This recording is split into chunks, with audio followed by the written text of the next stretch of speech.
오늘 주신 말씀은 룻기 3장 6절로 11절입니다. 룻기 3장 6절로 11절 말씀 받들어 읽겠습니다. 그가 타작 마당으로 내려가서 시어머니의 명령대로 다 하니라. 보아스가 먹고 마시고 마음이 즐거워 가서 곡식단 더미의 끝에 눕는지라.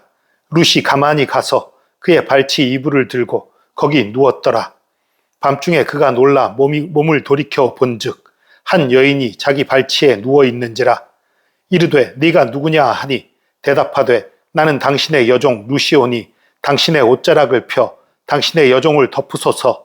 이는 당신이 기업을 물을 자가 됨이니이다 하니 그가 이르되 내 딸아 여호와께서 네게 복 주시기를 원하노라. 네가 가난하건 부하건 젊은 자를 따르지 아니하였으니 네가 베푼 인애가 처음보다 나중이 더하도다. 그리고 이제 내 딸아 두려워하지 말라. 내가 네 말대로 네게 다 행하리라. 네가 현숙한 여자인 줄을 나의 성읍 백성이 다 아느니라. 아멘. 성도 여러분, 룻기 2장에서 하나님은 소박한 일상의 은혜를 통해서 텅 비어있던 두 여인 룻과 나오미를 그 마음속에 소망의 불씨를 다시 일으켜주고 감사와 행복으로 채워주셨던 것을 우리가 보았습니다. 그런데 참된 믿음은 당장의 안락함, 평안함, 거기에 만족하는 것, 거기에서 그치는 것이 아니에요. 참된 믿음은요, 은혜를 멀리서 바라보고 경험하는 데서 그치는 것이 아니라 하나님의 약속하신 말씀을 붙들고 은혜의 보좌 앞으로, 하나님 앞으로 담대하게 한 걸음을 내걷는 거예요. 오늘 말씀도 사실 그런 내용입니다. 룻이 캄캄한 밤중에 보아스를 찾아갑니다. 왜 이렇게 했냐면 그 시어머니 나오미가 시켰어요. 룻은 그 밭이 많고 타작할 것들이 많다 보니까 또 타작할 때 그 타작한 보리들을 지킨다는 의미도 있고 해서 타작을 할 때는 그 타작마당에서 잠을 자는 그런 습성이 보아스에게 있었어요. 그것을 잘 아는 나오미가 룻에게 말합니다. 오늘 타작하는 날이니까 너 목욕하고 깨끗하게 옷 입고 그리고 찾아가서 얼굴 보이지 말고 숨어 있다가 보아스가 누우면 그때 그가 눕는 곳을 알았다가 들어가서 그 발치 이불을 들추고 거기 누워 이렇게 말을 했어요. 그렇게 하면 보아스가 네가 할 일을 다 알려줄 거야. 이렇게 한 거예요. 이제 룻도 여기서 알았죠. 아, 보아스를 신랑으로 택해 준 거구나. 근데 여기서 이상한 의문이 하나 생겨요. 룻은요, 나오미가 그 모압에 있을 때에 그 남편이 죽은 다음에 너 네 친족에게 가라. 친족에게서 새로 결혼해라. 너 아직 젊지 않냐? 그거 거절했어요. 그걸 거절했던 룻이 지금 나오미가 기업 물을 자가 되는 보아스랑 결혼해라 하고 말하는데 그건 순종을 해요. 이상하지요? 안 이상해요. 여러분, 이거는요, 기업 물을 자, 이거는 그 가까운 친족이 그 자녀가 없는 친족의 대를 이어주는 풍습인 거예요. 그러니까 이 보아스가 남편 말론의 가까운 친척이에요. 말론이 자식 없이 죽었어요. 말론의 이름을 잇기 위해선 가까운 친척과 룻이 결혼해서 첫 아들이 말론의 이름을 잇게 되는 그런 제도예요. 그러니까 이거는 지금 남편을 떠나는 게 아니에요. 오히려 남편을 사랑하고 남편의 이름을 기억하고 이어주기 위한 행동이 되는 거지요. 그러니까 이것에 대해서는 룻이 거절하지 않고 순종하는 거예요. 그런데 이것 순종한다는 게 대단한 용기와 믿음이 필요한 거예요. 왜냐하면요, 여러분, 이 룻은 모압 여인이에요. 단순한 이방 여인이 아니라 모압 여인이에요. 모압 여인이 어째서요? 이렇게 생각하면 쉬워요. 우리가 해방되고서, 그러니까 일제강점기가 끝나고 해방되고 몇 년이 안 됐는데 일본 여인과 결혼하기가 쉬웠을까요? 한국 남자가 일본 여인과 결혼하기가 쉬웠을까요? 그런 일이 덜어 있었지만 정말 어려운 일이었어요. 민족 감정 때문이죠. 모압과 이스라엘이 그런 감정 상태였어요, 이때. 사실 롯, 아브라함의 조카인 롯의 후예이기 때문에 모압이 혈연적으로 사실 가까운 사이예요. 그러나 그럼에도 불구하고 여러 가지 악연이 겹쳤던 것이 모압이에요. 일본도 그랬잖아요, 우리하고. 사실 혈통으로 옛날 역사를 보면 일본의 상당한 핏줄이 우리 한국 출신이에요. 그런데 악연으로 겹쳐서 사이가 아주 나빴었잖아요. 그런 거예요. 그러니까 이스라엘 사람들이 모압 여인은 꺼릴 수밖에 없어요. 이 유력한 사람, 보아스 같은 사람이 모압 여인은 룻을 아내로 만난다? 이거 쉽지 않은 일이에요. 그러나 그럼에도 불구하고 하나님이 정해주신 법, 이건 이스라엘에서 고헬이라고 불러요.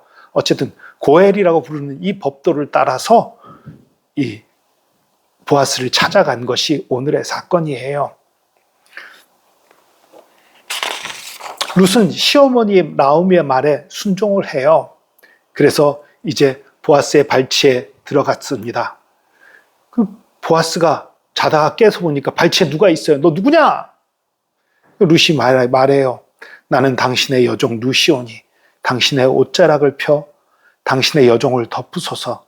이는 당신이 기업 물을 자가 됨이니이다.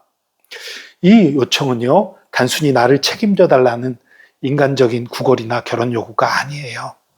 하나님께서 율법으로 정해주신 약속대로 우리 가정의 무너진 기업을 일으켜 세울 책임을 감당해 주십시오 하는 그런 요청인 거예요.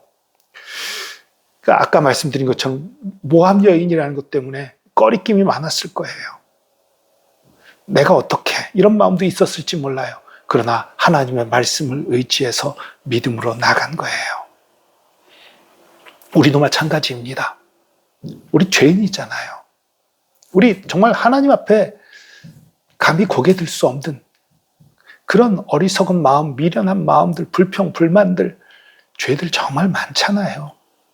우리 자신을 돌아보면 정말 하나님 앞에 고개 들 수 없는 존재예요. 그러나 예수 그리스도의 십자가의 보혈로 우리의 죄를 사하시고 우리를 자녀 삼으셨다는 그 약속의 말씀을 믿고 우리가 하나님 앞에 나가는 거지요.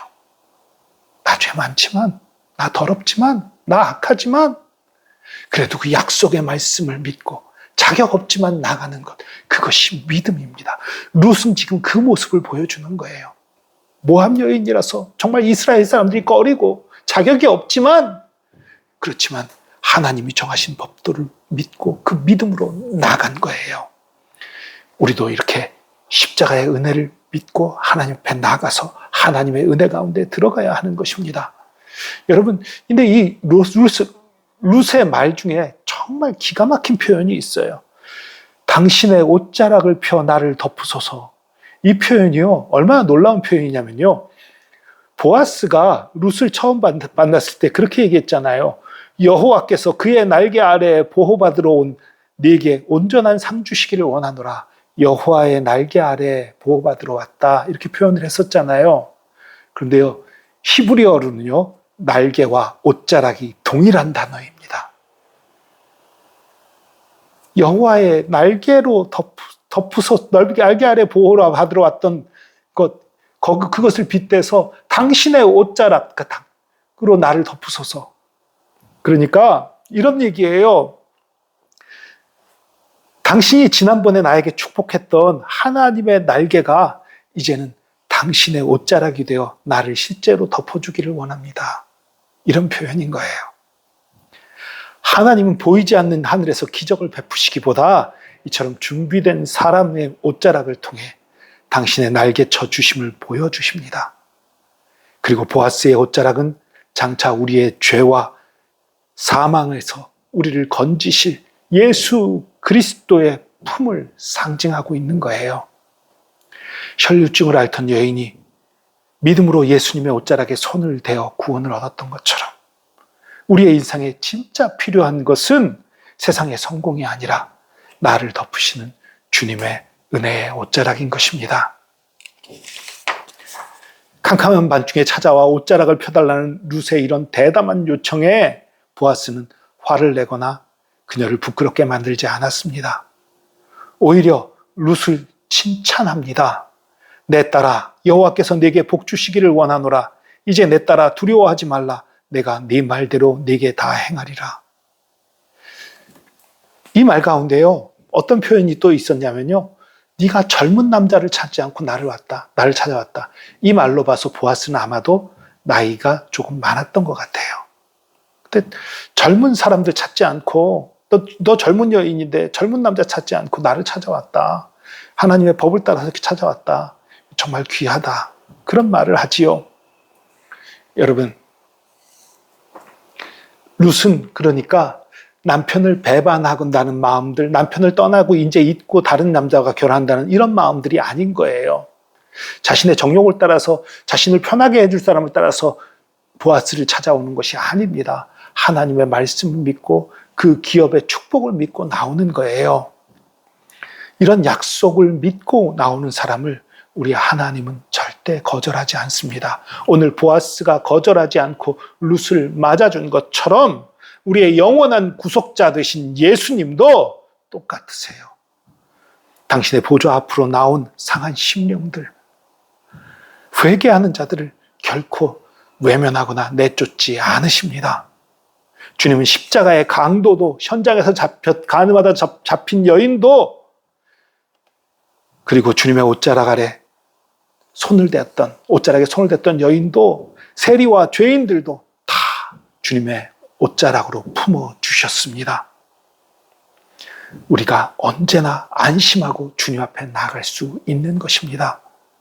사랑하는 성도 여러분, 이방 여인 룻에게는 미래를 보장할 재산도 배경도 없었지만 오직 한 가지, 약속을 지키는 기업 물을 자에 대한 믿음이 있었습니다. 그래서 절망의 밤에 주저앉아 울고 머물러 있지 않고 믿음으로 전진하여 보아스의 옷자락 아래 엎드렸습니다. 우리에게는 보아스보다 더 위대하고 완벽한 기업 물을 자가 계십니다. 바로 예수 그리스도이십니다. 우리는 죄로 인해 영적으로 완전히 파산했고 모든 소망을 잃어버린 존재였지만 우리 주님께서 십자가에서 피 흘려 죽으심으로, 그 비싼 값을 치르심으로 우리를 사서 구속하셨습니다. 그러므로 이제 우리는 멀리서 하나님의 은혜를 구경하는 구경꾼이 아니라 오늘 밤 기도의 타작마당으로 나아갑시다. 주님 앞에 엎드려 대담하게 간구합시다. 주님, 죄로 얼룩진 내 삶을, 두려움으로 가득 찬 내 인생을 주의 보혈로, 주의 은혜의 옷자락으로 덮어 주시옵소서. 이 간절한 부르짖음을 우리 하나님 결코 외면하지 않으실 것입니다. 내가 네 말대로 다 행하리라, 이렇게 약속하시는 신실하신 예수님 앞으로 그분을 신뢰함으로 나아가 영혼의 참된 안식을 누리는 저와 여러분 되기를 축복합니다. 기도하겠습니다. 주님, 정말 이스라엘 사람들이 싫어할 만한 많은 것들을 갖추고 손가락질 당할 만한 많은 것을 갖춘 여인인 룻이었지만, 그러나 하나님의 약속의 말씀, 하나님의 기업 물을 자에 관계된 법을 믿고 믿음으로 보아스에게 나갔을 때에 보아스가 거절하지 않고 룻을 품어줬던 것을 보았습니다. 그처럼 예수 그리스도께서도 우리가 아무리 많은 죄를 지었어도, 아무리 연약하고 미련하고 보잘것없고 주님 앞에 내세울 게 없는 자들이어도 예수 그리스도를 믿고 의지하고 나갔을 때에, 십자가의 보혈을 믿고 주님 앞에 나갔을 때에 결코 거절하지 않고 맞아주시는 하나님, 그 옷자락으로 우리를 덮으시는 은혜의 주님이신 것을 믿습니다. 믿고 주님 앞에 나아가오니 주님의 옷자락으로 우리를 덮으시고 우리를 새롭게 하여 주시옵소서. 언제나 함께 하시는 주님, 우리를 받아주시는 주님, 감사합니다. 감사드리며 예수 그리스도의 이름으로 기도합니다. 아멘.